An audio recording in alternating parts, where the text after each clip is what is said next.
They called me useless, and they said it not in a whisper behind closed doors, but in a clear, cutting voice before everyone, as if pronouncing a sentence, as if erasing me from the ledger of the living.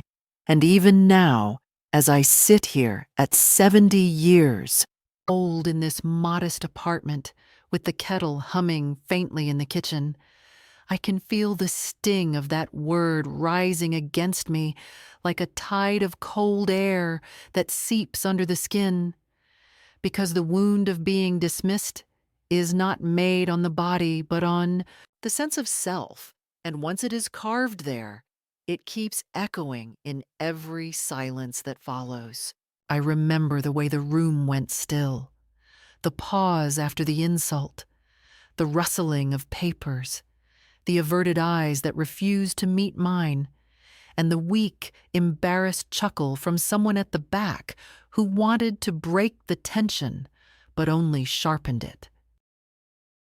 Because laughter at that moment was not comfort, but collusion. I can still see the glass of water in front of me on the table, untouched, the condensation dripping like sweat down its side, and I thought if I reached for it, my hand would betray me by trembling. So I folded my fingers in my lap and pressed them hard against my thighs until the knuckles hurt, because pain at least gave me something solid, something that belonged to me in that instant when everything else was being stripped away. It is not easy to tell you who I am after starting with a story like that, because the first thing people expect is a neat little introduction, a smile, a list of accomplishments, a polite bow that places me within a frame. But the truth is, the insult precedes me. The dismissal is louder than my own name, and so I must climb back into myself through the wreckage. I am a woman who worked decades in one place, keeping files in order, writing minutes no one else bothered to write, answering phones when voices on the other side shook with urgency, soothing clients, reminding colleagues of promises they had forgotten. And it was never glamorous work, but it was necessary, and I thought necessary was enough.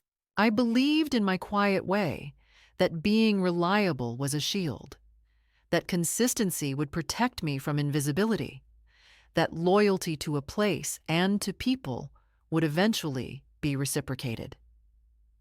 I was wrong. Because the moment came when a younger man with the surname that carried weight and the arrogance of untested confidence stood up and declared that I no longer contributed, that I was a relic, a burden, an obstacle to the fresh air he believed he represented, and in that declaration, all my years of steadiness were rewritten as years of waste, as if constancy had no currency at all in the new language of efficiency and progress. And the worst of it was not his words alone, but the silence of those who had once leaned on me, the ones who knew I had carried them through crises with nothing more than a sharp pencil and a memory like a steel trap. They kept their mouths shut. They stared at the table. They let me be branded useless because speaking up for me would have cost them something, and I was not worth that cost to them. So here I am now, alone in a space that feels both like exile and sanctuary, because no one can humiliate me in this room. But no one can affirm me either.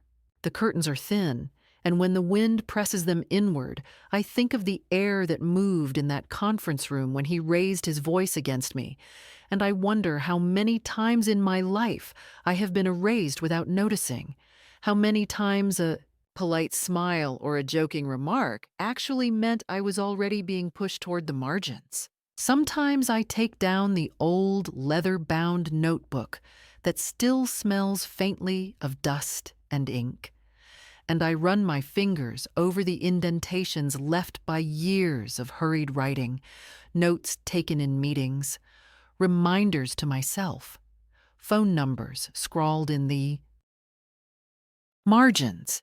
And I think, if this book could speak, it would contradict them.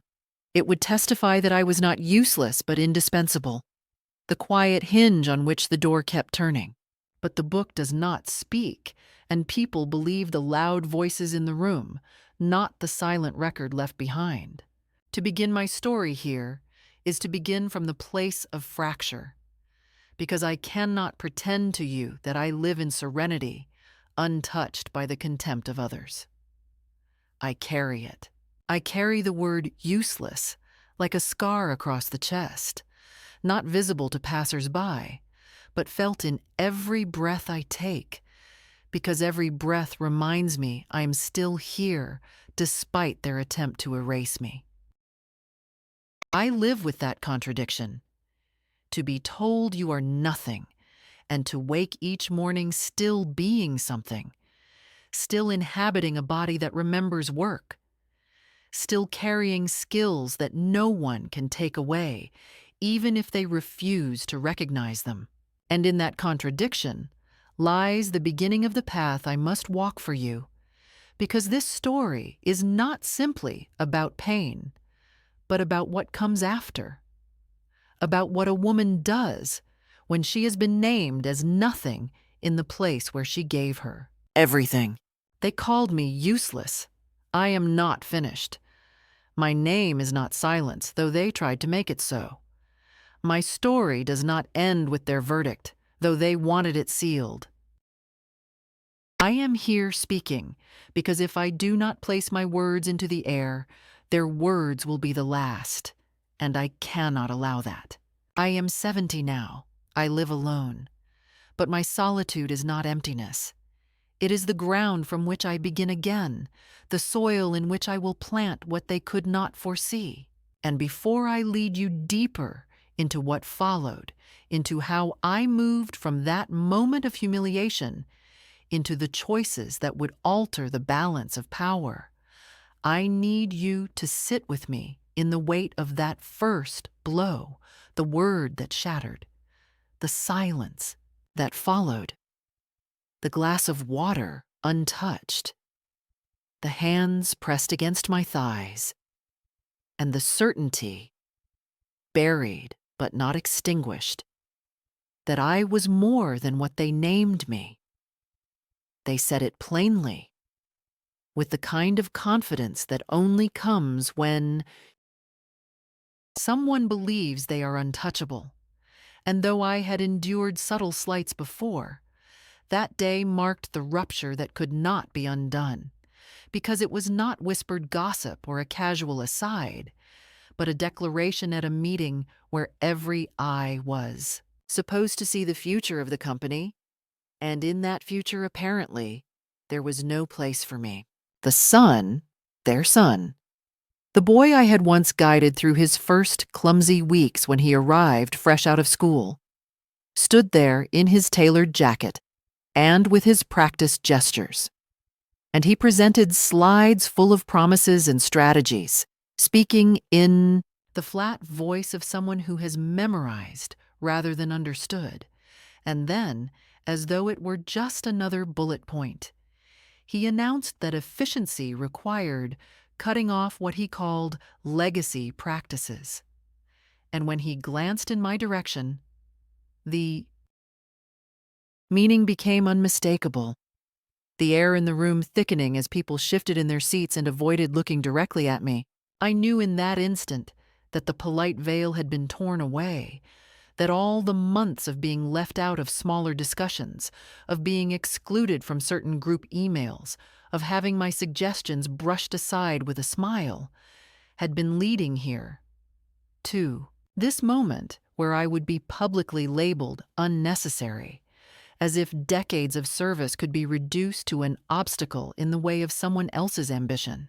I had lived through changes before, new technologies, new directors, even the reshuffling of entire departments.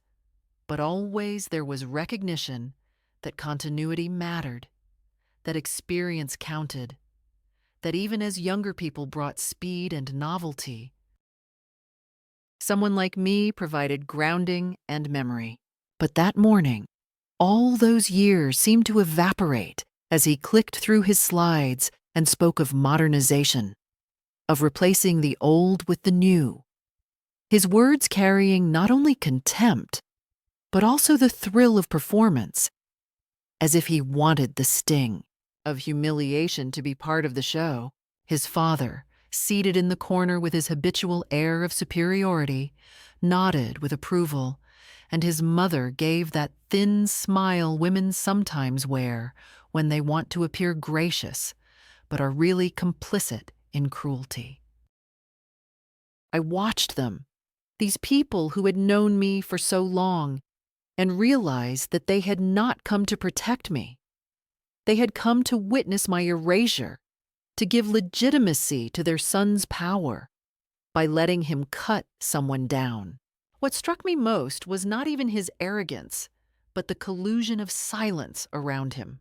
One woman, younger, with whom I had shared lunch breaks and occasional confidences, tried to mouth something in my direction. Maybe an apology, maybe a warning.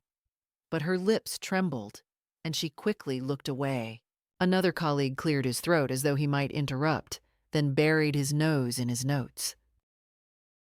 I thought for a moment that someone would at least soften the blow with a comment about my years of dedication, a token recognition.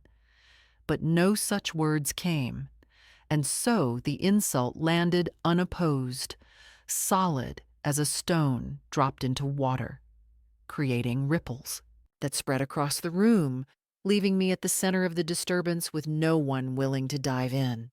When the meeting ended, people filed out with the awkward energy of those who have witnessed something indecent but do not wish to be associated with it, and a few offered me small gestures, a hand on the shoulder, a whispered, "Don't take it." Personally, as though the public branding of uselessness could ever be considered impersonal. Their words meant to console only deepened the wound, because what they really meant was, survive it quietly, do not make trouble, accept that this is the natural order. I nodded, because that is what was expected, but inside I felt something break. Not simply pride, but trust. The belief that if you gave yourself fully to a place, the place would, in some form, hold you in return. That belief died in that conference room. Later, sitting alone at my desk, I tried to continue as though nothing had happened, shuffling papers, answering the phone, jotting down notes. But each sound of the pen against paper felt hollow. Each word I typed seemed to vanish into the void, and when the young man passed by with his confident stride, I could feel him enjoying his victory, the ease with which he had dismissed me. I thought of the years I had held his small mistakes in silence, correcting them without exposing him, teaching him how to compose an email that would not embarrass him, reminding him of deadlines he had overlooked, all the invisible labor that had kept him afloat. And I realized he had rewritten history so completely that my support now looked like obstruction, my memory like irrelevance. That was the catalyst, the blow that could not be ignored, the moment that transformed quiet unease into a living wound. I went home that evening and sat in the half-dark with my shoes still on, staring at the carpet, trying to understand how a life could be so easily dislodged. The kettle whistled and went quiet again, the tea bag floating forgotten in a cup of cold water. And I thought, this is how they see me now, steeped too long, colorless, disposable. But beneath the despair was also a spark, faint but undeniable. The recognition that if they could so brazenly declare me useless, then I no longer had anything left to lose by refusing their script. The word useless became not only an insult, but also a key, unlocking the realization that invisibility could be turned inside out, that the same silence they imposed on me could be used against them, because silence, if chosen, is not weakness, but preparation. From that day forward, everything changed in me. I listened differently, observed more sharply, noted details I had once overlooked. Their cruelty had given me new clarity, and though I felt the ache of humiliation, I also felt the stirrings of defiance. The catalyst was not only his words, but the lesson they carried, that if I allowed others to define my worth, I would vanish entirely. But if I seized the insult and shaped it into something else, I could turn the trajectory they thought they controlled. And so the insult, meant to end me, became the spark that set the rest of the story into motion. After that day, the changes did not crash over me like a sudden storm, but seeped into my life like water, leaking steadily under a closed door. Silent, persistent, and impossible to stop once it had begun. And this was the cruelest part, that the violence no longer came as loud declarations, but as small omissions, careful rearrangements, gestures of erasure so subtle that anyone watching from outside might have thought I was imagining them, yet I felt every cut. Because a body can endure one great wound with a burst of adrenaline, but a soul is worn down by 1,000 scratches that leave no visible scar, but bleed inward all the same. I began to notice how the tasks that had once been my domain, the responsibilities that gave rhythm to my days, were reassigned without explanation.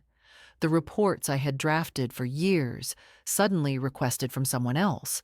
The meetings where my presence had always been expected now scheduled in rooms I was not told about, as if decisions had been made that I should no longer be informed, as though my absence could pass unnoticed.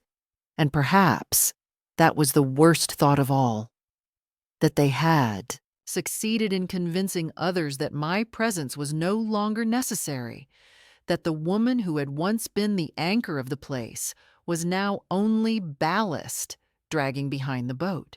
I remember arriving one morning with my notebook, that old faithful companion with its worn leather cover, ready to take down the minutes of a strategy session as I had done countless times before, and finding the room already half full. Chairs pushed close together, voices low but purposeful. And when I slipped inside, the young director, their son, stopped mid-sentence, gave a practiced smile, and said, "Oh, we weren't expecting you today, but thank you for coming." As though I had intruded on a private gathering, as though I were a guest who had arrived uninvited to a house I had helped build. He did not tell me to leave. No, he was too polished for that. But his tone carried the message clearly enough, and I, standing there with my notebook clutched against my chest, felt the eyes of the others slide away, unwilling to intervene, unwilling to recognize what was happening. I took a seat at the back, wrote down every word in my careful script, though no one asked me to circulate the notes afterward, and I knew they would not even be read. But the act of writing was my defiance, my way of insisting to myself that I still had a function, even if they refused to see it. Day by day, the walls seemed to move inward, narrowing the space I occupied, not by physical displacement, but by erasing the traces of my contribution. When clients called, sometimes they were redirected before I could answer, my phone silent while others rang. When documents came across my desk, they were suddenly labeled for reference only, as if I were no longer trusted to act, but merely to observe, like a relic kept on display to remind people of the past, but not to be touched. The younger staff, eager to please those in power, began to adopt the same tone, polite but dismissive, calling me madam in a way that sounded less like respect and more like a signal that I belonged to another era, a museum piece preserved but no longer relevant. One of them, trying to soften the cruelty, said during lunch that perhaps it was time for me to think about resting, that I had worked long enough and should let the younger generation take over. And though his words were wrapped in kindness, the implication was sharp as glass. You have no place here anymore. The erasure extended beyond tasks to the very atmosphere of my days. Conversations would hush when I approached, only to resume when I moved on. I would find out about social gatherings after they had already taken place, see photos of colleagues smiling together at dinners where my absence was not even noticed, where my name was not even spoken. And yet, when I dared to hint at the change, they would look at me with feigned innocence and say I was imagining things, that nothing had shifted, that I was still valued, their words dripping with the kind of false reassurance that makes you question your own sanity. That is how gaslighting works. It turns the victim into her own jailer, policing her doubts, silencing her protests, making her wonder if she is too sensitive, if perhaps she is the problem after all. At home, I carried the weight of this slow disappearance like a stone lodged in the chest. Nights grew longer, sleep thinner, my thoughts looping endlessly over small humiliations. The email sent to everyone but me, the moment my suggestion was ignored and then repeated by someone younger, suddenly applauded as innovation. The look exchanged between two managers when I spoke, a look that dismissed me before I had even finished. I began to doubt myself, not my competence, but my very right to occupy space. The apartment, once a refuge, started to feel like an echo chamber of silence, amplifying the loneliness that the office had begun to cultivate. I would boil water for tea and forget to pour it, stand by the window watching the empty street at night, searching for proof that I still existed, that I had not dissolved into invisibility entirely. And yet, through the ache, through the fog of doubt, a sharper awareness began to take shape, like a blade being honed quietly in the dark. I saw how deliberate each act of exclusion was, how it formed part of a pattern designed not simply to remove me from the company, but to strip me of the belief that I had ever mattered in the first place, to rewrite my entire history as though it had been a mistake. This realization did not bring relief, but it did bring clarity. And clarity, I would learn, is the first seed of resistance. Still, in those weeks, I did not yet resist openly. I endured. I endured the way some women endure marriages that suffocate them, the way others endure illnesses that eat at them slowly, because endurance was the only weapon I knew, the only way to outlast those who sought to erase me. But beneath the endurance, something new was stirring, the faintest flicker of refusal, the whisper that one day the silence they forced upon me would turn back on them, heavier and sharper than they could imagine. That was the first escalation. Not an explosion, not a grand confrontation, but the quiet tightening of the noose, the steady chiseling away of dignity, the orchestrated campaign of small humiliations that left no bruise for anyone else to see, but bruised me all the same. And though I carried myself outwardly with composure, inside I was being remade, forged in the fire of contempt, becoming something harder, something they did not anticipate, because every erasure they inflicted was also a reminder to me that I was still there to be erased, that I had not disappeared yet, and that stubborn persistence, that refusal to vanish, was the ember that would one day ignite into flame.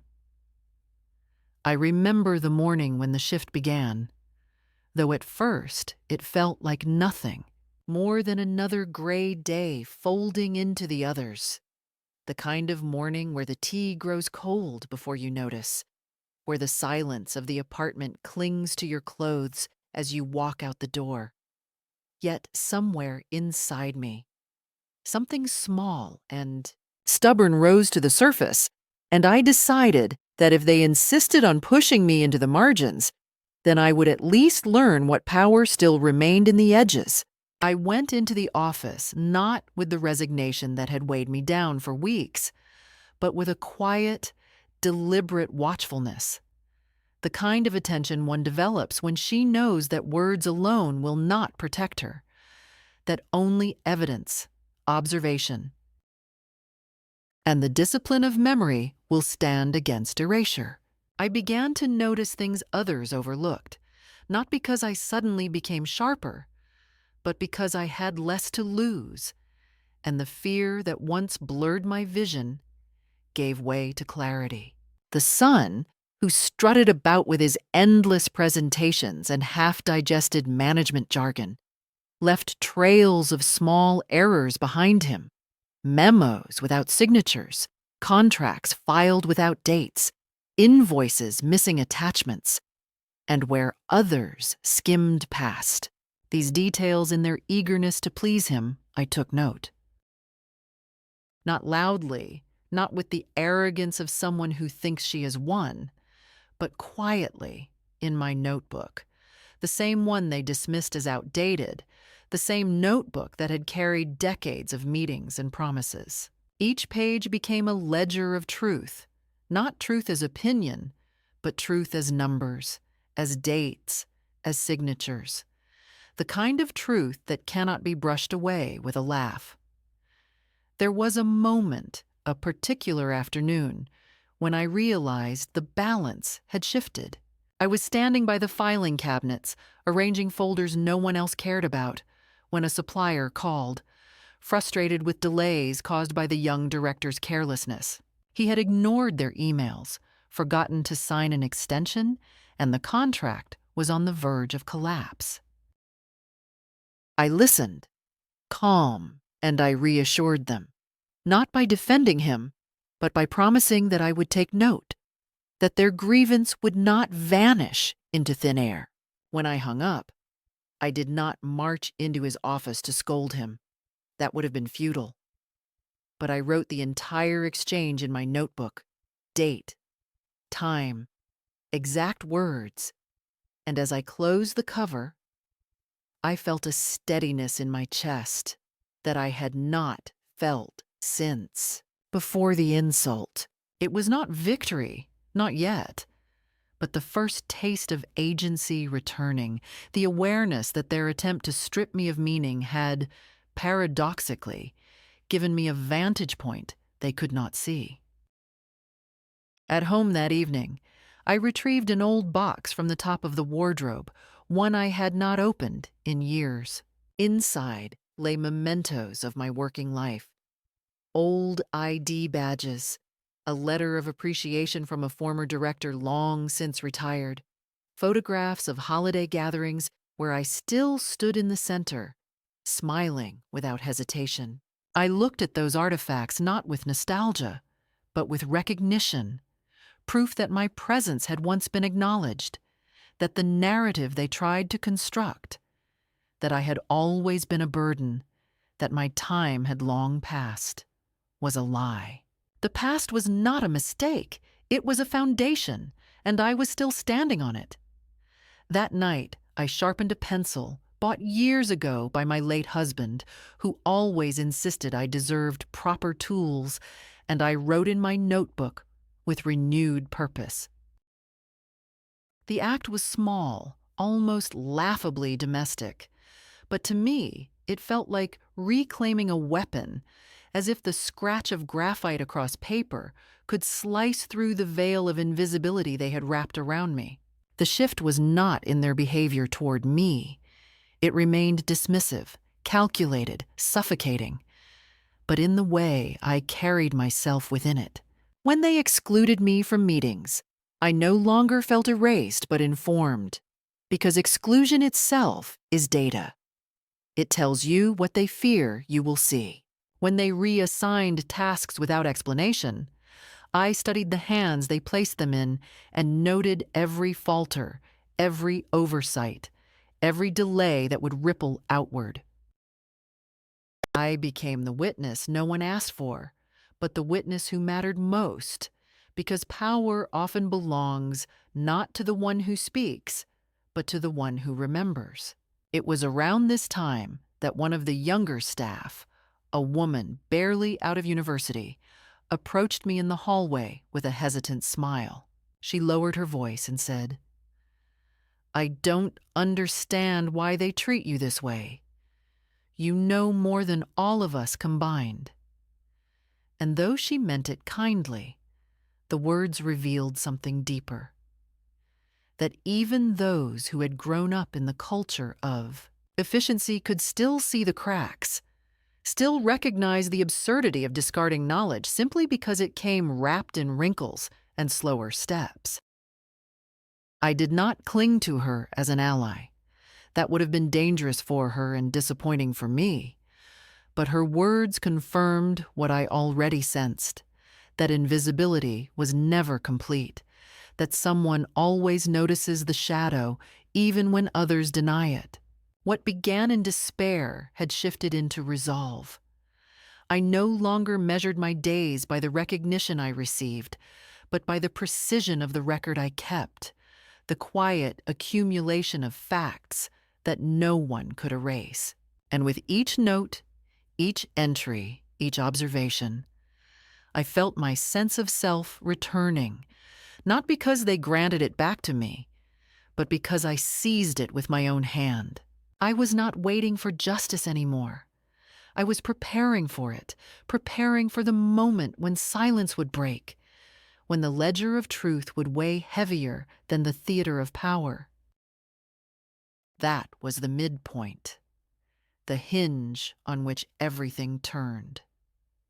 The moment I stopped asking whether I still mattered in their eyes and began building the certainty that I mattered in my own, that I carried within me the means to resist, and that resistance did not have to roar in order to be real. The insult had thrown me into the margins, but in the margins, I discovered a new vantage point, a way of seeing the whole page, and from there, the story would no longer unfold as they intended. They must have sensed the change in me, even if I carried it silently, even if I still walked the same halls with my head bent and my notebook pressed against my side. Because people who thrive on power are exquisitely alert to shifts in the air, they can smell the faintest trace of defiance, like animals catching the scent of fire. And so, as I grew steadier in my resolve, their campaign against me grew more deliberate, more sharpened, and it was no longer enough for them to ignore me. They had to break me, to push me toward the door so that, when I left, it would look voluntary, as though I had finally admitted the truth they had spoken about me. It began with whispers disguised as concern. One of the senior managers, a man I had once believed was sympathetic, stopped by my desk with a sigh and said, "I worry about you. You seem so tense these days. Maybe it's time you thought about retiring. You've worked so long. Surely you deserve rest." And though the words sounded kind, they were heavy with menace, because what he was really saying was, "Step aside now, before we force you to." Another time, a colleague leaned over during lunch and whispered that the young director had said, I was blocking innovation, that people were afraid to speak freely around me, and she urged me, with the tone of a friend, to keep a lower profile, to stop writing everything down in that notebook of mine because it made people uncomfortable. I thanked her, though inside I felt the sting of betrayal, for I understood she was not protecting me, but delivering their message, wrapping poison in paper lace. The isolation grew more aggressive. One afternoon, I arrived to find my desk had been moved, not to a larger corner as a gesture of honor, but to the far side of the floor, away from the hum of meetings tucked near the storage cabinets where people rarely passed. No explanation was given, no acknowledgement, just the silent relocation of a body that had become inconvenient. From that vantage point, I could see almost nothing of the life of the office, and yet I noticed everything. Who entered? Whose office? Which conversations hushed when certain doors opened? Who looked uneasy after emerging from a meeting? They had pushed me into the shadows thinking I would be silenced, but in shadows one's eyes adjust. One sees what others miss in the glare of the center. Still, the humiliation was acute, the message unmistakable. You are no longer part of the living organism. You are an appendix waiting to be removed. It was around this time that the pressure took a sharper turn. Mistakes began to appear in documents supposedly linked to my name. An invoice misplaced, a file duplicated, a date entered incorrectly. All things I had never been careless about. And yet, when questions arose, the suggestion floated that perhaps I had lost my touch, that age was catching up with me. I knew in my bones the errors were planted, that someone had tampered with files to frame me as incompetent. And yet, when I protested, when I pointed out the inconsistencies, the response was cool dismissal. We all make mistakes, don't take it so personally. The gaslighting returned with renewed force, and for a moment I doubted myself again. Wondered if perhaps in my growing vigilance I had become distracted, if perhaps the weariness of years really was blurring my accuracy. Those were dark evenings, sitting alone in my apartment, turning over each detail in my mind, searching for reassurance that I had not imagined the conspiracy against me. But then I would open my notebook, run my hand across the neat lines of evidence I had recorded, and I knew the truth had not left me. The notebook became more than a tool. It was an anchor, a reminder that I was not mad, not failing, but witnessing something real. The escalation was not only in their tactics, but in the emotional violence of their presence.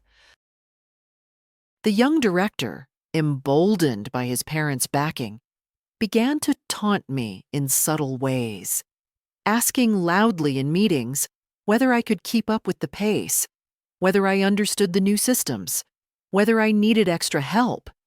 Each question posed with a smile that feigned concern but landed as humiliation.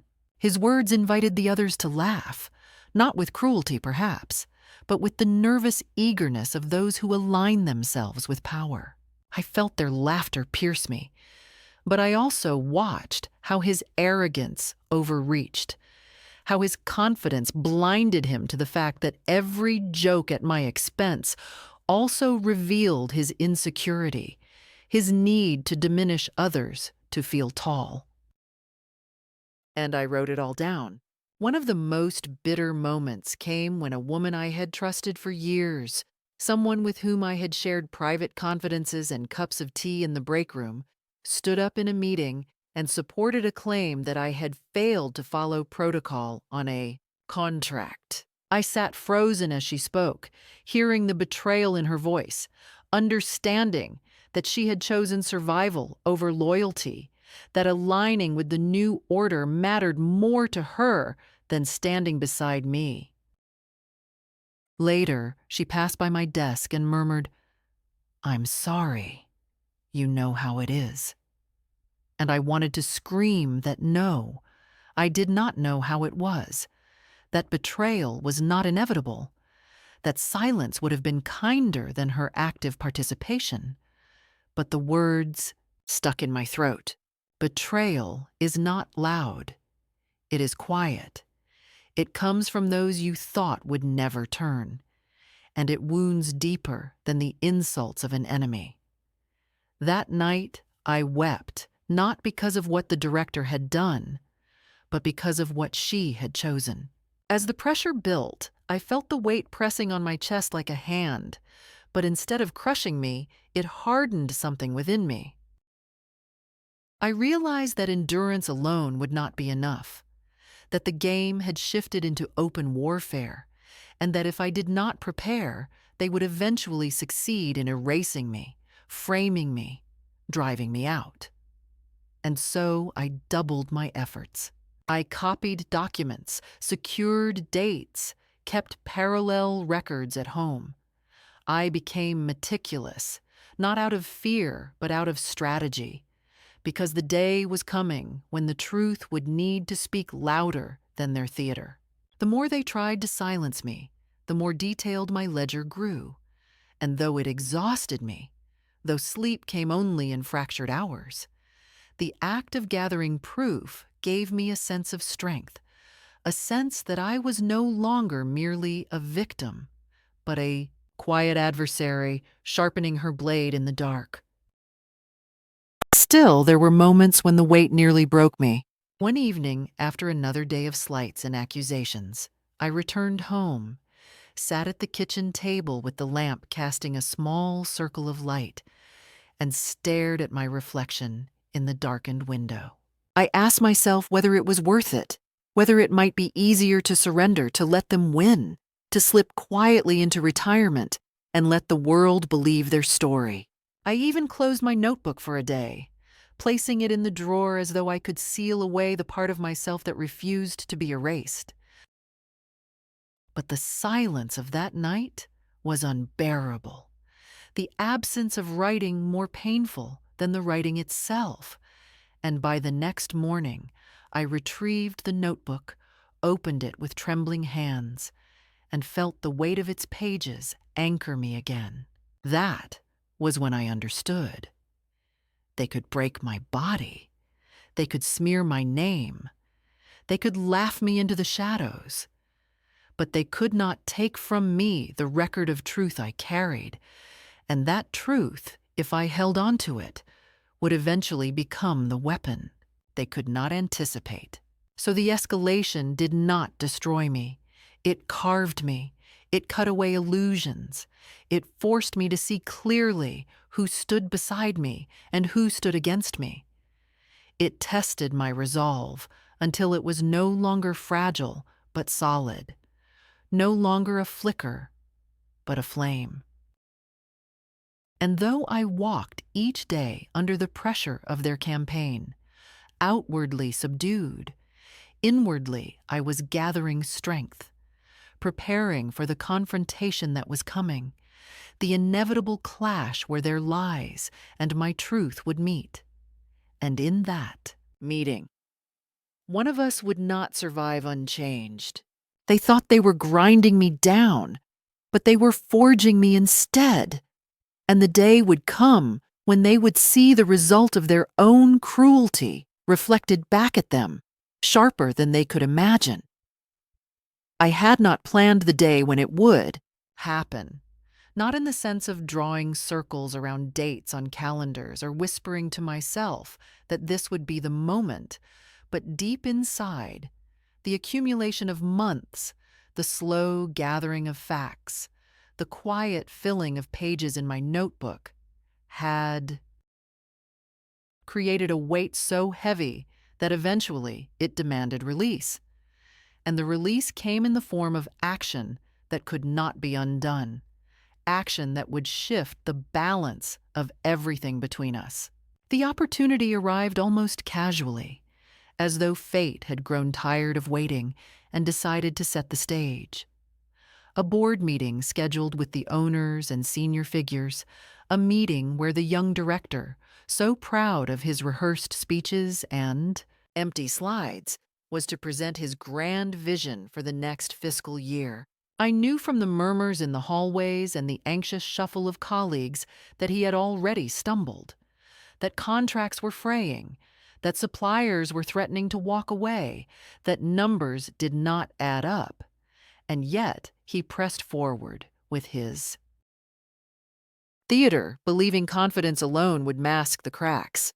I sat at the back of the room, my notebook heavy in my lap, my heart thundering not with fear, but with the steady rhythm of inevitability. He began his presentation with the same glossy arrogance I had come to know too well. His voice smooth, his gestures practiced, his smile fixed, as though carved from wax. And as he spoke of growth and innovation and streamlined processes, I opened my notebook and laid out the documents I had collected. Invoices unsigned, contracts neglected, correspondence ignored, all meticulously dated, all verified, each one a thread in the web he had tangled.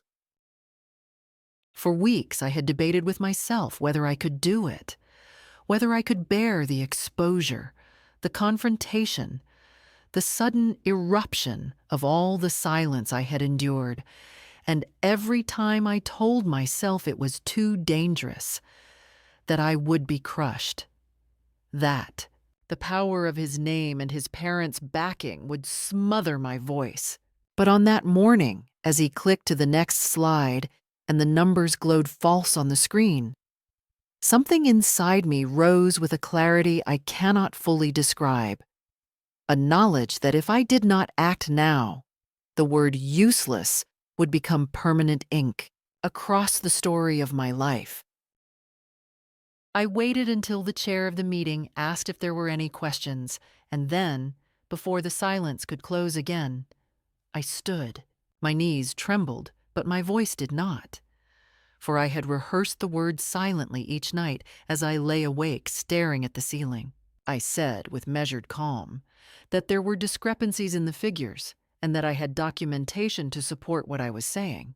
He laughed at first, a brittle laugh meant to dismiss me as an old woman confused by numbers.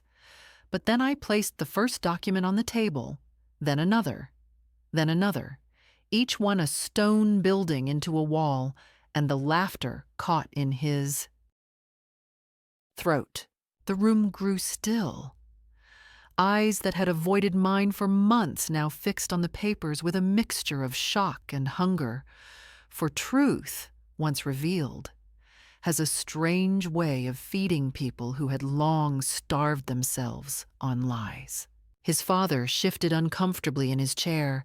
His mother's smile faltered, and he, the son, the one who had branded me useless, turned red, then pale, then red again, his mouth opening and closing without sound, a fish gasping on the shore. He tried to speak, to claim the errors were minor, to insist that everything was under control, but the documents contradicted him, the signatures missing, the dates misaligned, the supplier's angry letter, each fact undeniable, each one carrying the weight of months of negligence. And I, standing there, did not gloat, did not raise my voice, did not let anger steal the moment, for anger would have been too easy for them to dismiss.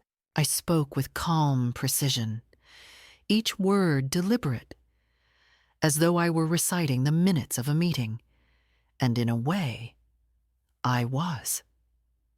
The minutes of every humiliation, every erasure, every attempt to erase me now recorded in the language they could not refute, cold, hard fact.